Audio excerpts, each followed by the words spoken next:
this week's discussion is a little different. It's I want you to see if you can determine, so after you do the activities, which are all optional, which is kind of weird, but after you understand, I mean, ideally, you'll actually work through the worksheets, but see if you can find a correlation between sun angle, azimuth, daylight hours, and temperature. And so you can choose any place in the world that has not been chosen. So my first recommendation is go in and write in the discussion for the week, I'm doing insert name of here, place here, you know, Sao Paulo, Brazil, right? That way no one else can take it, and then go back and edit your thing and put the information in. Because if you spend all this time doing all this research and then turn it in and you're the second one that posts it, you are going to get no credit, and that would really suck. So go in, say I'm doing Sao Paulo, but then you can't change your mind and do something different, because otherwise that's not cool. So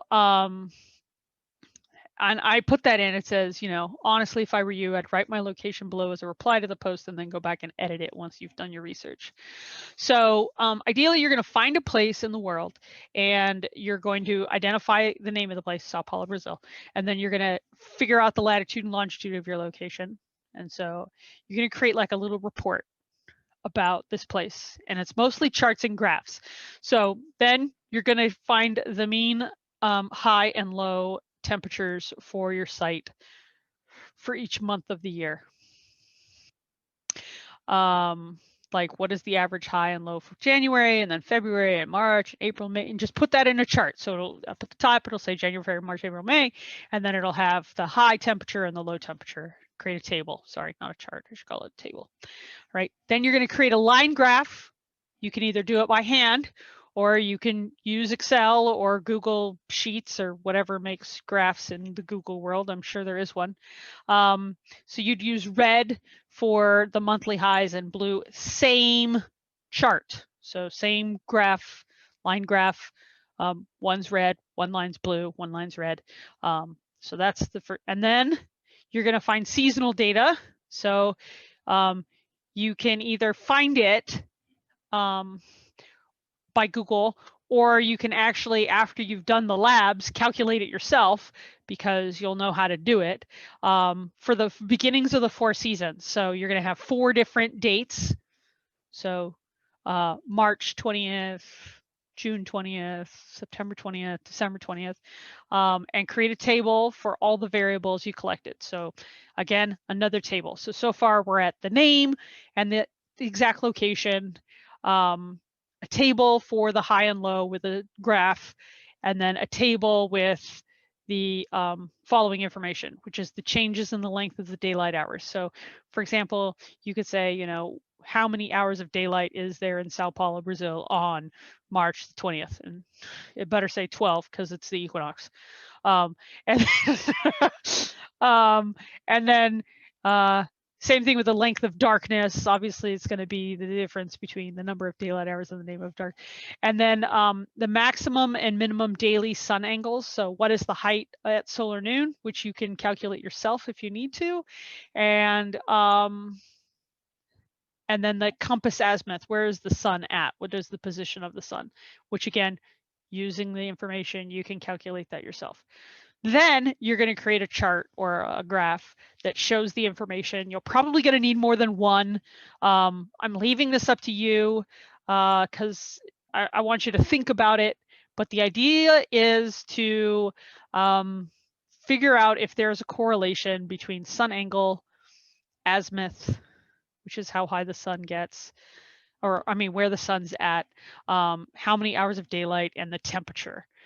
So that's going to kind of be the analysis piece. So the original post is going to be all of this data, and then you should have like a little summary piece, and then you're going to be constructively critiquing somebody else's stuff.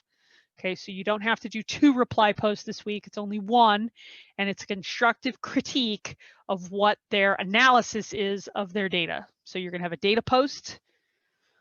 You're going to have your analysis post, and then you're going to review somebody else's analysis post. Because I anticipate this may take longer than a normal just put your stuff out there and you're not really responding to their data, I'm going to toss out the whole it needs to be 18 hours apart.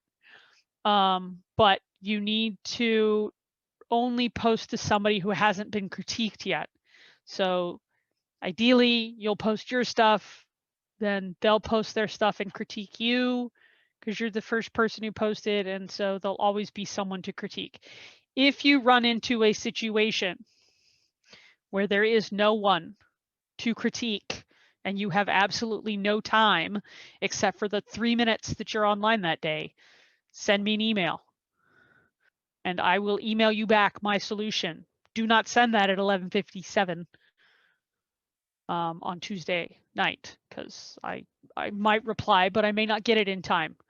Okay, so ideally, that's the ideal. If you don't have any other options, you can email me, hey, there's nothing out there, and wait for my reply, or you can come up with a creative solution yourself, you know, by, you know, stating it in your discussion post. Hey, you know, I know this is the second post, but add to it constructively then.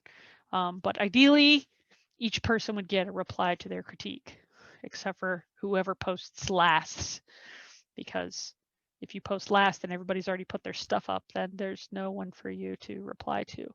So ideally, you want to get your stuff in there so that there's always someone to. So I don't know. I'm just throwing that out there. I'm hoping it works, crossing my fingers.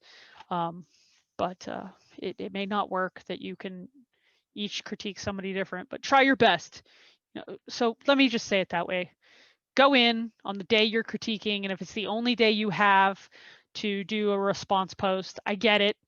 Find somebody. If there isn't anybody, then, you know, reply to somebody else. But be honest with yourself, because the ideal is that everyone gets a critique of a constructive critique of their analysis of the correlation between these things in their particular place.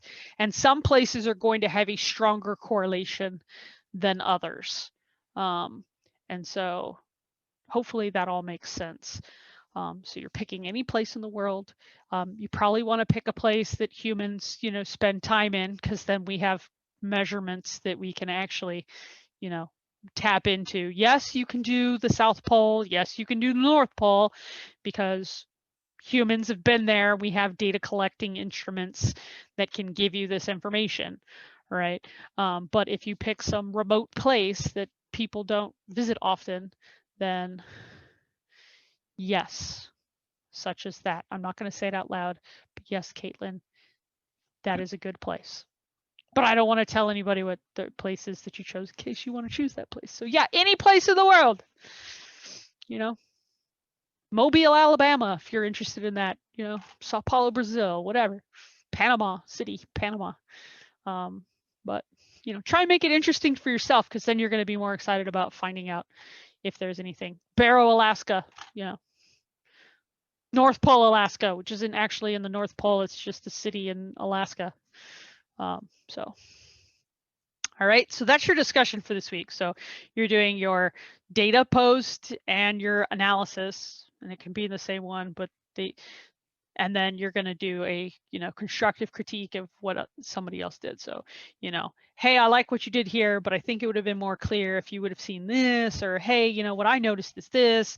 You know, just kind of look at what they've got. You know, you did a great job, but it would be more interesting if you know, would have used green, or if you would have, you know, made your graph have this scale instead of the scale you chose, or chose to put it in its own graph. That's why I'm kind of leaving that second, you know, set of graphs up to you, as to how you want to display it. So if you want to make 4 graphs, make 4. If you can figure out how to get it into 2, do it in 2. But be creative, have fun with it. All right, have I used my hands enough to talk about the discussion? Cool beans. All right.